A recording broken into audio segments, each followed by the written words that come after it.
Good morning students. आज अपन class 9 का second chapter start कर रहे हैं।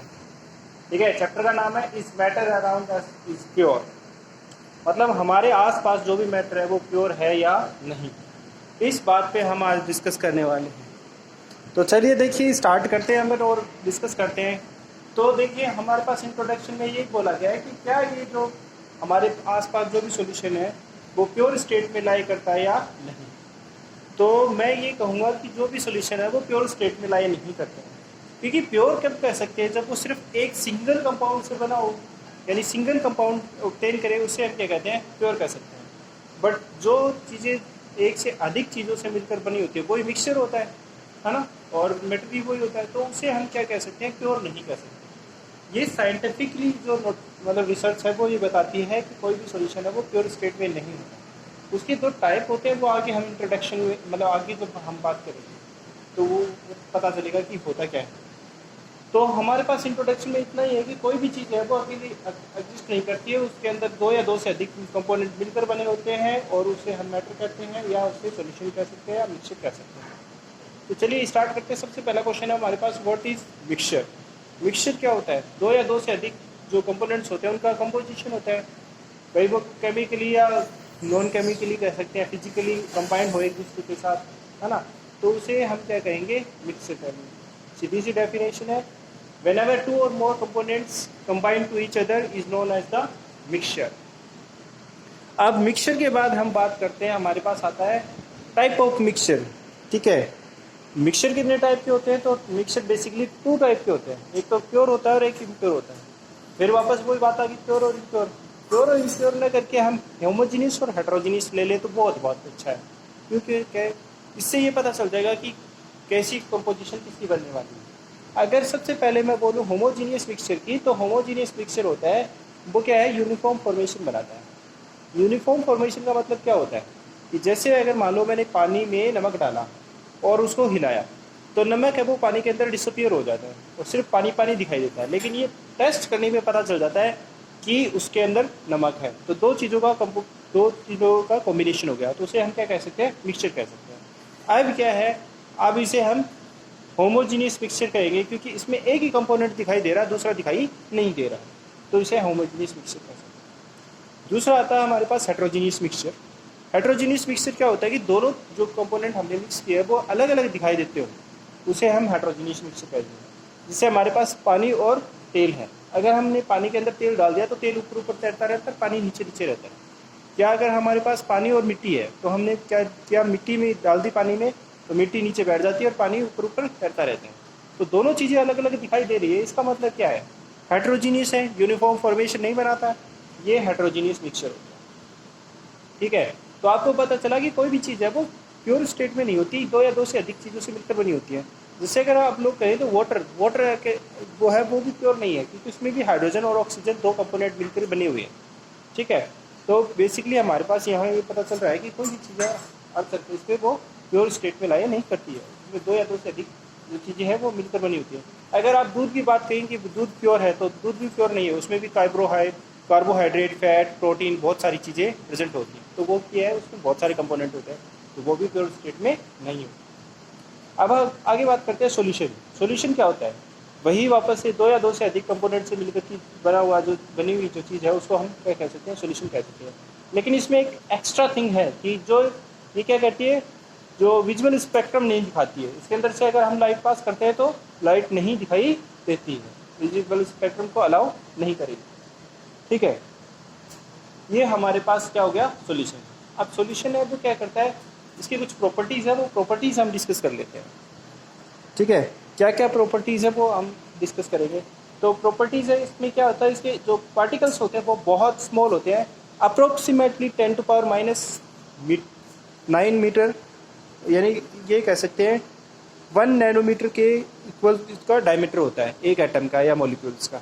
ठीक है, बहुत छोटा, जो आंखों से दिखाई नहीं देता है, बहुत छोटे पार्टिकल होते हैं, स्मॉल पार्टिकल्स होते हैं।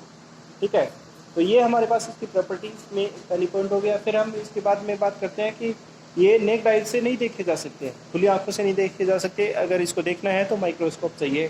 ठीक है, और अगर इनको क्या कह सकते हैं, नेक्स्ट प्रॉपर्टी है वो सोल्यूट को सोल्यूट से अलग नहीं किया जा सकता। अब ये सोल्यूट और सोल्वेंट क्या होता है, बीच में बात आ गई सोल्यूट और सोल्वेंट। तो बात करते हैं कि अगर कोई भी जैसे हमारे पास एक गिलास पानी है और 1 चम्मच नमक है, तो अगर मान लो हमने पानी में नमक डाला तो नमक है वो क्या हो गया, सोल्यूट। जिसकी अमाउंट कम होती है वो होता है सोल्यूट, जिसकी अमाउंट कम होती है वो होता है सोल्यूट, और जो जिसकी अमाउंट ज़्यादा होती है वो होता है सोलवेंट।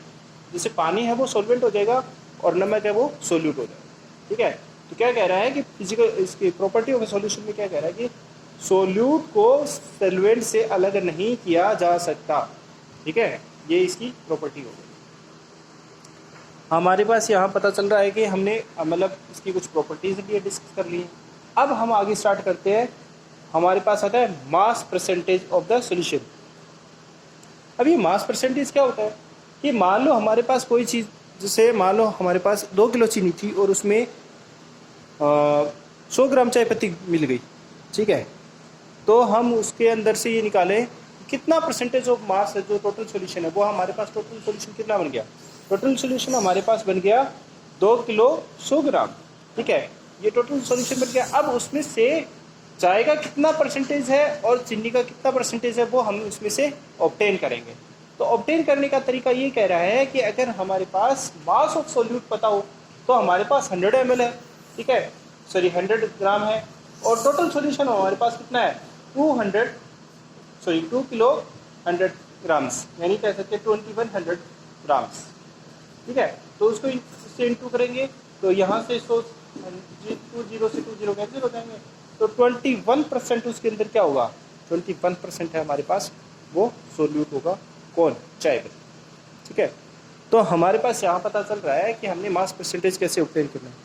टेंशन नहीं लेनी है, मैं आप लोगों को इसके ऊपर एक क्वेश्चन भी और एग्जाम्पल भी बताऊँगा जो आपको बहुत अच्छे से समझ में आ जाएगा।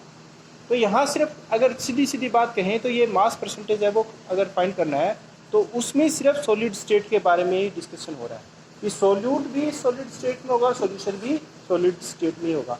मास कब पता करते हैं किसी चीज़ का, मास तभी पता करते हैं जब वो सॉलिड स्टेट में लाई करती है। ठीक है, तो यहाँ से हमारे पास ये पता चल रहा है mass percentage of the solution. अब बात करते हैं आगे, हमारे पास आता है mass by volume percentage of the solution. इसका मतलब क्या है कि सोल्यूट है वो तो सॉलिड में प्रेजेंट हो और सॉल्यूशन है वो क्या हो, लिक्विड हो।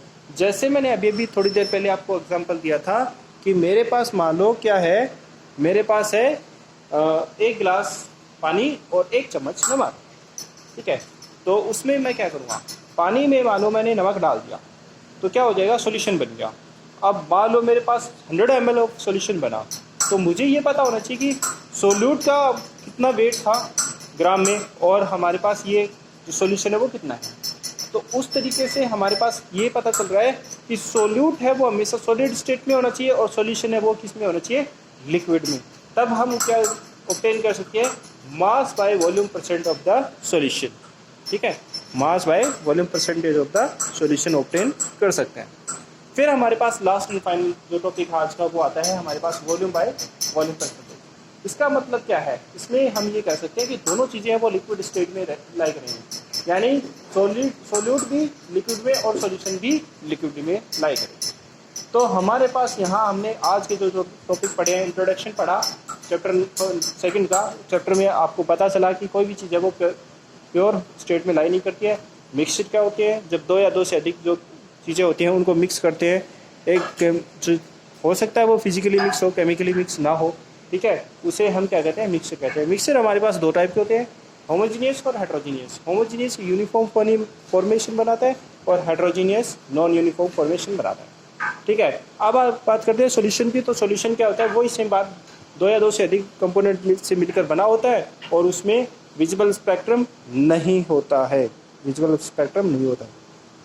ठीक है, अब आगे बात करते हैं, आगे चलते हैं। तो हमने देखा कि आगे हमारे पास आता है क्या, प्रॉपर्टीज ऑफ अ सॉल्यूशन। तो उसमें पता चला कि 10⁻⁹ मीटर डायमीटर होता है किसी पार्टिकल का, और ये जो स्मॉलेस्ट पार्टिकल होते हैं इसको आंखों से नहीं देखा जा सकता। सॉल्यूशन में से सोल्यूट को अलग नहीं किया जा सकता है। ठीक है, और ये हमारे पास इसकी कुछ फिजिकल प्रॉपर्टीज़ थी। कॉन्सेंट्रेशन की बात कर रहे हैं हम। कॉन्सेंट्रेशन मतलब, ये कॉन्सेंट्रेशन क्या होता है, कॉन्सेंट्रेशन मतलब है कि कितनी चीज़ किसमें घुली हुई है। जैसे मान लो हमारे पास दूध होता है, तो दूध हम किसी के घर से लाने जाते हैं तो दूध क्या है, हम कहते हैं कि अगर उसने दूध हमें बिना पानी ऐड किए हुए डाला तो हम उसे कॉन्सेंट्रेटेड मिल्क कह सकते हैं। लेकिन अगर उसने पानी बहुत सारा डाल दिया तो हम उसे डाइल्यूट मिल्क कहेंगे। ठीक है, तो कहने का मतलब है कि किसी चीज़ में किसी दूसरे कंपोनेंट का एडिशन हो जाए, वो कितना एडिशन हुआ है उसकी कॉन्सेंट्रेशन कहलाती है। तो ये कॉन्सेंट्रेशन फाइंड करने के हमारे पास 3 तरीके हैं।